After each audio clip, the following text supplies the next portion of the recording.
Hey everybody, welcome to another episode of Nerds Drink Whiskey. Now we've been pulling different people from Seesaw to be on the show. So this time we've actually pulled can I call you the head of Seesaw?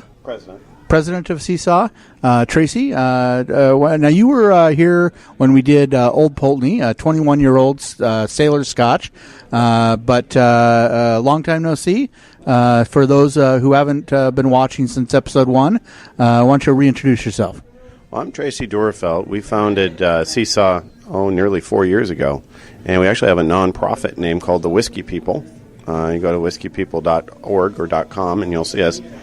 And Seesaw is our local social group, and today we're tasting infused whiskeys, as you know. Cool. All right. Now, this is you guys don't usually do infused. No, we don't. I notice a lot of whiskey snobs get really pissy when you start talking about flavored whiskeys.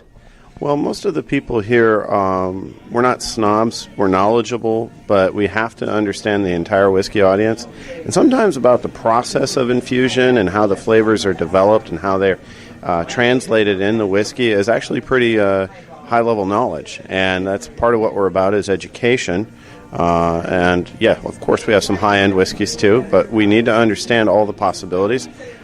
Infused whiskeys also provide for cocktails, and we have cocktail possibilities, and some of us have even infused our own. I developed a bacon-infused Jim Beam when I came back from Iceland, having had a duck fat-infused Jim Beam. So we last Christmas, I believe, we tried to do our own infused cinnamon whiskey using a Canadian whiskey that my wife bought just because the picture on it looked like maybe a rejected poster from a Conan the Barbarian movie, and so we infused that, but we left the cinnamon in a little bit too long, and it was way too cinnamony. So when you're doing infused, when you're infusing your whiskey, there's definitely a craft to it. You have to learn how long do you leave the cinnamon in there, how long do you so it's a craft, it's a skill that you have to learn when you do it, and that's I think what's good about trying this is it is good. After you try, after you've done over 100 episodes of a whiskey show, a lot of whiskeys start to taste the same. And so it's you got to mix it up a little bit, and I think that's why we're doing this. I got to admit I've totally blanked on what whiskey we're about to try. We're doing Irish Mist, okay? And we had earlier in this episode you were interviewing on Drambuie. This is the Irish honey whiskey answer to Drambuie, and so you'll notice it's a little lighter, a little less herbal-y. It's much more of a pure Irish honey type whiskey. Okay. All right, and so here we go. Irish Mist. So here we go.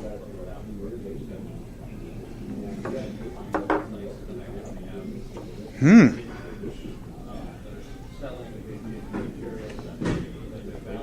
Mark, you'll notice that the whiskey flavor is still pronounced. Mm-hmm. And it's a distinctly Irish whiskey, and how the honey is equally balanced as opposed to overwhelming, like we might see in some of the domestic honeys that we have out there. So this one, whereas the I think it's the Drambuie, had a grit to it with the honey. This is like a much cleaner honey. It's got honey. It's got a honey. You definitely taste the honey. And it's got that smooth feel on your tongue that you would have with even a honey tea, but it doesn't have the grit. I gotta say, out of all the flavors we've tried today, I gotta say I like this best. I'm there with you.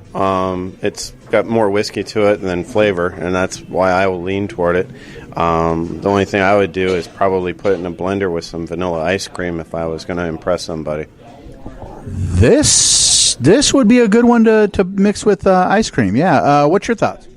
I kind of agree on the ice cream idea, but I think when you're saying that this comes down to being the best so far, yeah, we're probably out of the three of us, we're 3 for 3. I really, I agree with this a whole lot. This is really delicious. You really got that whiskey flavor, but you still got that honey flavor that's nicely blended in with it, and it's not overpowering on either end. So it's really delicious. I love this stuff. This is really good. So dare I ask, how much are people going to spend per bottle of Irish Mist? About $50. It's not that bad. It's just a standard, infused flavored whiskey. There's nothing aged about it. There's nothing terribly special about it. It's intended to help with cocktails, so it's a standard bottle. Yeah, it's what the camera. My wife behind the camera asked what else it's infused with. Well, there's secret recipe type herbals that they infuse it with too. Not as heavily as the Drambuie was relying on that Earl Grey taste that we had earlier. There's nothing like that.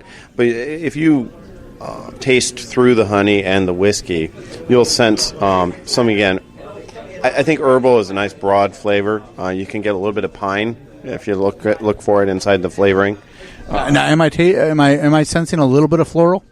Floral? Possibly. That's probably the underlying Irish whiskey. It in itself is already floral. Right.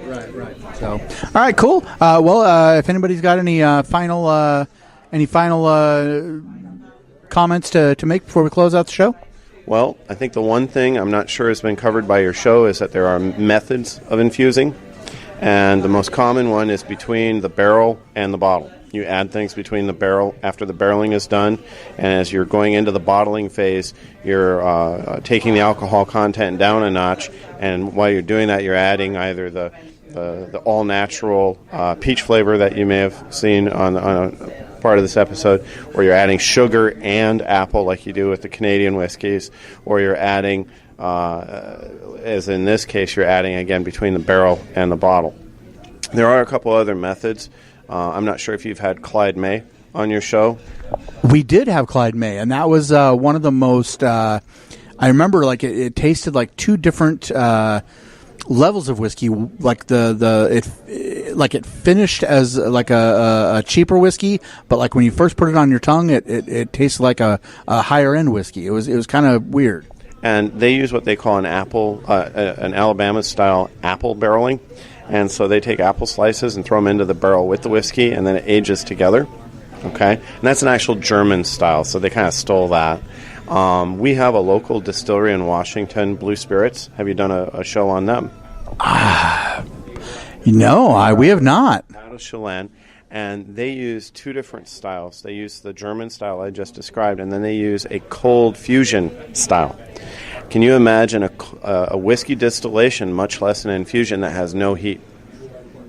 And what they do is they use Barr's law. And barometric pressure, okay, if you drop barometric pressure creating a vacuum, the whiskey evaporates out of the malt, okay, out of the malt mix. And so as a result, you now have no heat affecting the taste of the whiskey or the vodka or the gin. And then when you infuse a flavor, you're again lifting it out of the substance. Could be just water ground up with herbals, and the evaporant will come out without any heat, and then you recondense it at typical barometric or atmospheric pressure, and it comes right back together. So it's a very different form of fusion. There's only 2 organizations in the country that do this, and we have one of them in our backyard, so maybe you do an episode on them. Sounds like a good future episode. And before we go, I want to remind you that to help out the show, you can follow the link below. Go to nerdsdrinkwhiskey.com/freshly. Try out Freshly. If you need to take a meal to work for lunch or dinner, and if you're tired of your meals kind of tasting like mush, not tasting like real food, Freshly is real food. Bring a fork and knife.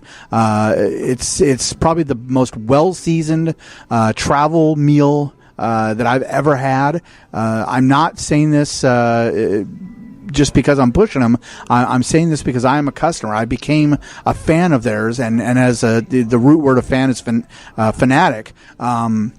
The food is so good, I've become fanatic about Freshly. So if you follow the link down below, nerdsdrinkwhiskey.com/Freshly, they're not even a real sponsor.